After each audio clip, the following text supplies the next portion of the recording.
We have just learned how to integrate an ordinary linear differential equations. But anything that you will encounter in life is nonlinear, meaning that the law of instantaneous rate of change depends on state of the system. For example, if I'm far away from the sun, I'll move with slow velocity toward the sun. And if I'm close to it, I'll speed up. For d-dimensional linear ODEs, the state is a d-dimensional vector. We had two formulas. One was integrate that always gives exponentials. If I'm in d dimension, there is a rate matrix, and there's also a boring tax accountant's definition that says I do this in little steps. I increment every day of a year, and then I do it 365 times. What's a nonlinear differential equation? Nonlinear differential equations of first order says that rate of change is now a variable to compute how much I own in my investment next day. I have to look up a table on every given day, so the matrix depends on where we are. So that's a time-dependent variation. Actually, nonlinear differential equations are nonlinear, meaning that the way they look like is that depending on your state, for example, you're close to the sun or far to the sun, you will move at different velocities. You'll move fast if you're close to the sun, weakly if you're very far away from the sun. So the velocity might change your position in a small time interval, will be position dependent. Now, if the law of nature is like a Newton law, it's saying today is tomorrow, we have autonomous ODE, there is no external Godhead that's changing the rules of the game, then I can find where I'm at finite time in d-dimensional space by moving a little bit using this velocity rule, multiplying it by a small time interval, getting to the instant time 1, 2, 3. I can stepwise in small steps progress. I will find out where I'm at time t, starting at x0, by adding these little increments, and if they're infinitesimal, I can write this as an integral. How you do this, you can do it this way. That's called Euler integration. What is this delta x that I've written here? That's called the linearized flow. Let me explain what the linearized flow is. If I start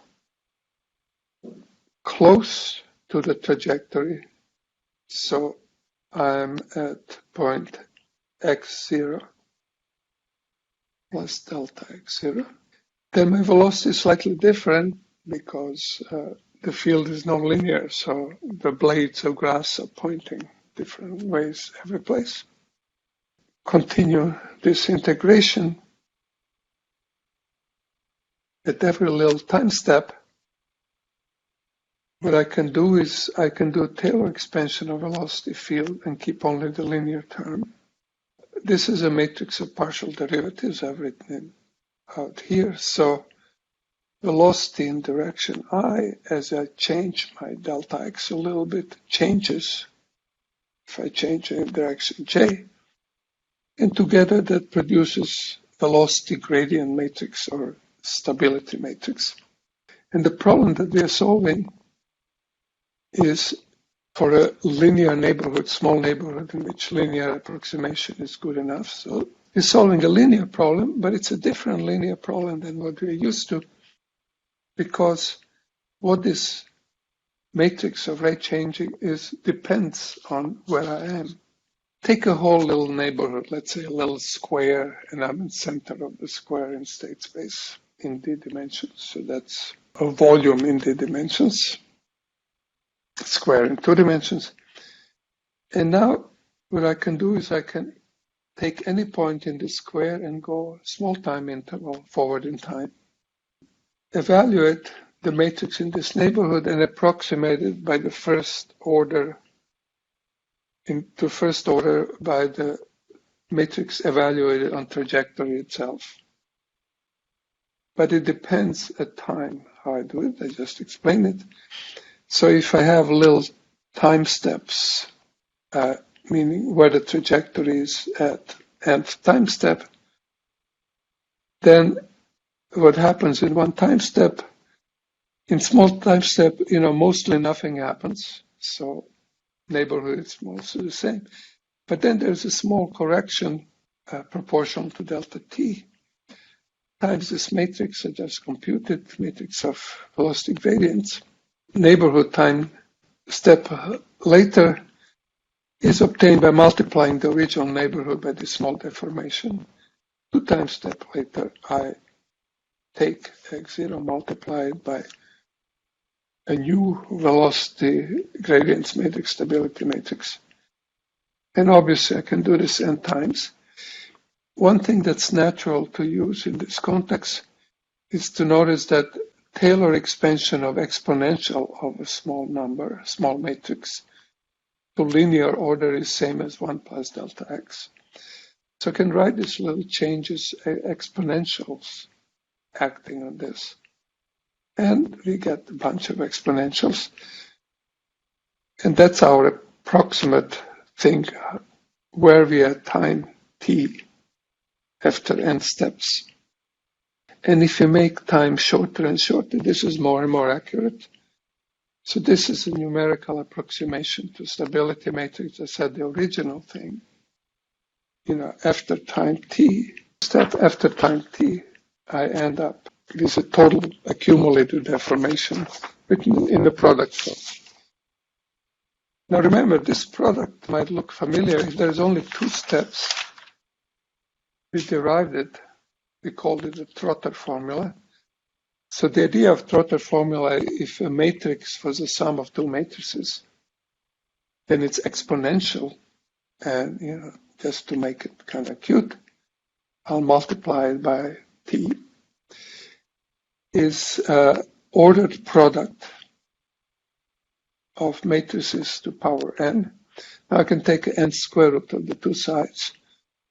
And I found that, approximate exponential of the sum is given by Throttle product. If I have 3 things in this product, first we'll multiply 2, use Throttle again. So obviously I can do this for any number of matrices, and there'll be ordered product of those matrices on the right-hand side. In our case, these matrices are actually this stability shear rates at times 1, 2, 3, 4, 5. They're not commuting.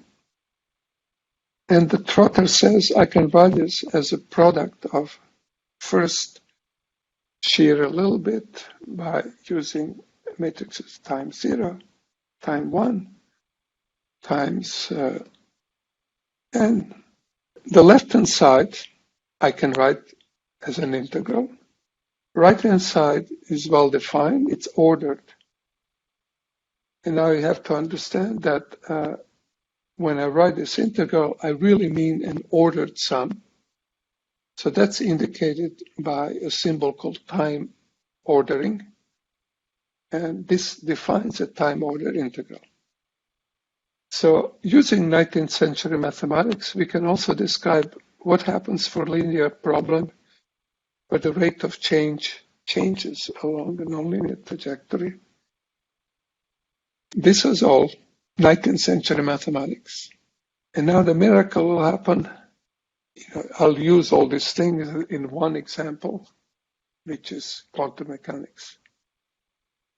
And what we will learn is that almost everything that we call quantum mechanics is just 19th century math of matrices because it's a linear problem.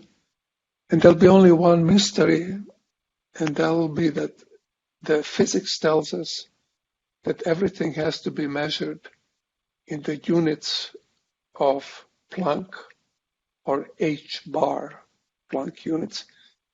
In other words, to describe quantum mechanics, we have to be on atomic scale rather than in meters. It's a profoundly mysterious experimental fact of nature. But all the machinery that you use in solving quantum mechanical problems is just linear algebra that I have summarized for you in this lecture.